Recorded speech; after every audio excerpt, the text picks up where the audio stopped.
In this video, we're going to briefly overview why miscarriage occurs, though we won't be able to give you a very good answer. And part of that is because of the reality that we often just do not know. Loss in general, perinatal loss, but also specifically miscarriage is often unexplained. So, specifically for somebody who has had a single loss or a couple of losses, estimates for how many of those miscarriages are unexplained range between 50 and 90%. So, half to 90% of the time, we may not be able to identify a medical or biological cause for why the miscarriage occurred. Even for repeated pregnancy losses, which often means at least three pregnancy losses and usually means those three need to happen in a row, we can still only determine a cause about 50% of the time. So, in this video, we're going to go over some of the common reasons why we know miscarriage occurs and why we think miscarriage occurs. But I really want to highlight that in many situations, we often just don't know why a little one has not survived. I also do want to highlight a little bit of hope here and at the end of our training today. Every loss is important, and I don't say this to minimize any loss. But what I do want you to know is that even in situations where someone has three pregnancy losses before 20 weeks in a row, the odds are really good that that person will go on to have a live birth at some point. So please do keep that in mind as we talk about these really tragic reasons why little ones may not survive to 20 weeks gestation. I'm going to start off our non-exhaustive list of some of the common causes of miscarriage with what is by far as we know, the most common. That is random genetic mutations. So these are genetic mutations, genetic differences that happen for a little one that aren't necessarily passed down by the parents. They're just random things that happened as that little one was being conceived or was growing. Sometimes this is a translocation where part of a DNA strand got moved to a different place. Sometimes this is a trisomy where there's three chromosomes where we would expect two, right? There's lots of different ways random genetic mutations can look. But one of the things that's important to note here is that this by far most common cause is actually not something that's within the parent's control. So sometimes people hear genetics and they assume, oh, that means that if it happened to you once, it's likely to happen to you again, or you're likely to have that same problem, that same mutation every time you conceive a child. With random genetic mutations, there's nothing farther from the truth. They're just random. They just happen. And there can be a lot of peace sometimes for people to realize that this was something that was a one off or this was something that just happened. But sometimes there's also a hopelessness that the world is just so unjust that random genetic mutations are one of the major factors in loss. So keep in mind that this information, that random genetic mutations are by far the most common cause we know of for miscarriage, can be really useful for some families, but it also can present some struggles in and of itself. Let's turn then to hereditary genetic mutations. So these would be genetic mutations that parents do pass down or are more likely to pass down. So I have a certain genetic mutation that I might be more likely to give to my children, and that may be more likely to result in their loss, especially before 20 weeks gestation. There's a lot of public messaging around this that's really strange. There's a lot of misinformation out there. So I want to give you two examples of hereditary genetic mutations and work you through them. So one is the MTHFR gene, which is a particular gene sequence that can often mutate. If you have little ones who are nearby you or you are sensitive to swearing, I want you to mute me for just a second. MTHFR is often referred to as the motherfucker gene because of the initials that it's used to describe what the gene actually is, but also because it is a gene that's really seen as dangerous. If you have a mutation in this gene, this MTHFR gene, then that means that you are going to have a loss. Like you will never be able to have a living child. Your life is entirely changed. This is actually not true. It's not the death sentence that public discourse portrays it as. So it is something that can contribute to loss and to many other health problems, but it's not something that precludes someone from having a perfectly live, healthy baby, even one who carries that same NTHFR gene mutation. So I really want to highlight that in this case, we do see evidence that the MTHFR gene is a hereditary genetic mutation that does contribute to loss, but it doesn't mean that the prognosis is automatically bad or negative. On the flip side, we have some hereditary genetic mutations that people don't even realize can contribute to loss. Think that they're perfectly fine, nothing is connected to that miscarriage.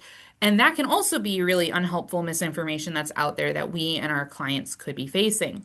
So, one example of that is that sickle cell trait, which is a hereditary genetic mutation, slightly increases the risk of miscarriage, but no one really talks about that. No one really advises people or helps people understand what risks are. There's not enough research being done on sickle cell just in general, but especially on something like sickle cell and perinatal loss. So keep in mind that hereditary genetic mutations are often seen in the public eye very differently than they are actually working in real life. Another cause of miscarriage that is often talked about, but often misunderstood, is low levels of progesterone. So, progesterone is that hormone that tells your body that you're pregnant. Make sure that your body keeps acting like it's pregnant. And when those levels are too low, we can see a loss. It can result in a loss. But this can be overblown in certain circles, especially circles that really focus on hormones or hormone tracking as a way of measuring fertility. There's also a complete lack of interest in pursuing any treatment options regarding progesterone in other circles. So, this is one of those where, once again, you may have clients who really firmly believe that every loss, just all you needed to do was supplement with progesterone. If you had just supplemented with progesterone, everything would be fine. That's very clearly not true. There are other people who would say progesterone's never at play. And we know that scientifically that's inaccurate as well. So progesterone is something to look into, but it's not necessarily the silver bullet that some people will portray it as. One other thing I want to note about progesterone is that the form of progesterone can really matter. So, if someone is receiving progesterone supplementation, there's a difference in bioidentical progesterone versus non-bioidentical progesterone. There's a difference in receiving it through a suppository versus an oral supplement, and much more. So, if you're curious about that, reach out to us and we'll make sure we get you the most up-to-date information on progesterone. Another common cause of miscarriage is that the cervix can open too early. And in this case, indicates to the body that the baby needs to be born, which is not what we want to have happen at this point. So the cervix ideally wouldn't be opening until much, much later in pregnancy, but occasionally cervices just decide to do this. We don't really know the mechanism by which this occurs most of the time this early in pregnancy. I want to point out that this is also not an automatic prognosis. We can do different things when a cervix is opening, like, for example, place a cerclage, which is a stitch in the cervix to make it stay shut for longer. And these can be really effective interventions in some cases. So, if somebody's cervix is opening, there can be some really good and really useful interventions we can do to help keep that pregnancy safe. That's not always possible, and that's not always what actually ends up happening, but we do have recourse in some of these situations. Another potential cause of miscarriage is the preterm premature rupture of membranes. You may see this referred to as PPROM. PROM is the premature rupture of membranes, but we're talking about preterm, so before 37 weeks that we have the rupture of membranes. In other words, somebody's water breaks.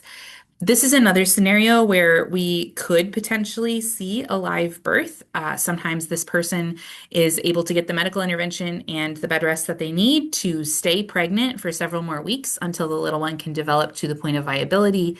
But if the waters break before the amniotic sac breaks, before the person has a baby who's viable, we are looking at a really scary situation. And so, in some cases, the baby will simply be born and will not be able to survive. In other cases, we may be able to help that pregnancy continue a while longer in hopes that the baby can survive.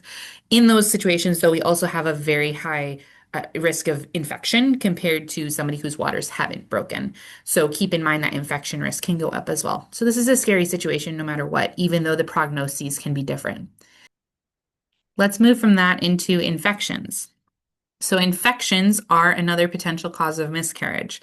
And this can be very true with or without the rupture of membranes. So, there could be a uterine infection that influences the little one before there's any kind of rupture of membranes. So, I want you to keep that in mind. But infection is something that's really hard for a little one to survive. And so, that's why we pay so much attention to fevers during pregnancy, especially early pregnancy, right? Knowing that if the body has a fever, that's an indication of some kind of infection. And we want to make sure that we can protect the little one as much as possible in those scenarios.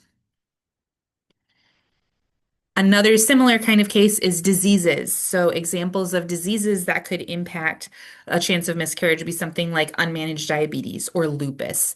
In these scenarios, the body often responds to the pregnancy as an enemy or as an invader rather than as a little one, as a pregnancy. And so, because of that, diseases can contribute to how likely someone is to experience a miscarriage.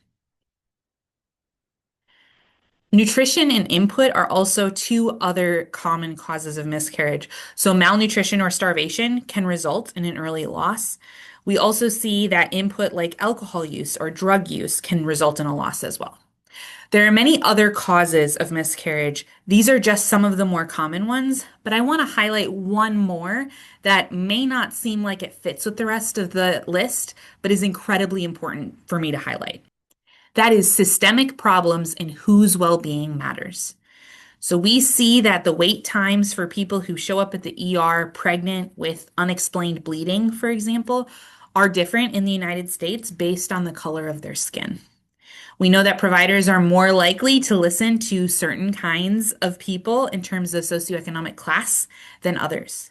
We know that women often have a harder time feeling listened to by their medical care team than men do. All of these different factors, racism, sexism, classism, really contribute to how likely someone is to be heard when they say, I think something's off. I think something's wrong. I want help. I want answers. I want to know what's going on with my body and with my little one. So it's very important for me to include on this list that one contributing cause of miscarriage is actually just systemic problems in whose well-being we think matters, whose voices are being heard, whose lives are being seen as important and worth saving. I do want to leave you with a couple of takeaways. Overall, it's really important to remember three things. First, questions of why a family experienced a loss are often unanswered. We often can't actually give families a clear diagnosis for why what happened happened. Second, blame and shame enter this conversation really easily. Parents may be told, well, if you had just done this, or you shouldn't have done that, and then you would have been fine. Even when there is some kind of agency that parents played that resulted in or led to the loss of their little one, blame and shame are probably unuseful at that point. So we really need to be conscious of how the public discourse around the causes of miscarriage informs people's reactions and their views of themselves as parents. Finally, I want you to remember that loss is incredibly common. But at the same time, I want to leave you with the reminder that more little ones survive than do not. So, listening to this video, you may be thinking it's a miracle that any one of us is alive right now. And I think I agree with you. I think to some extent it really is. But I do want to highlight that even for how common perinatal loss is, we do see pregnancies work out. We do see pregnancies survive past the 20-week point and beyond. So, as you think about these causes of miscarriage, as you think about the problems that inform society, such that people may not even be listened to, even when they know something's wrong with their body, I really hope you remember that I see hope and that as we work together, we can continue to create more hope for our families and for their little ones. Thank you so much for your attention to this presentation, and thank you for being a part of continuing to build that hope in our society.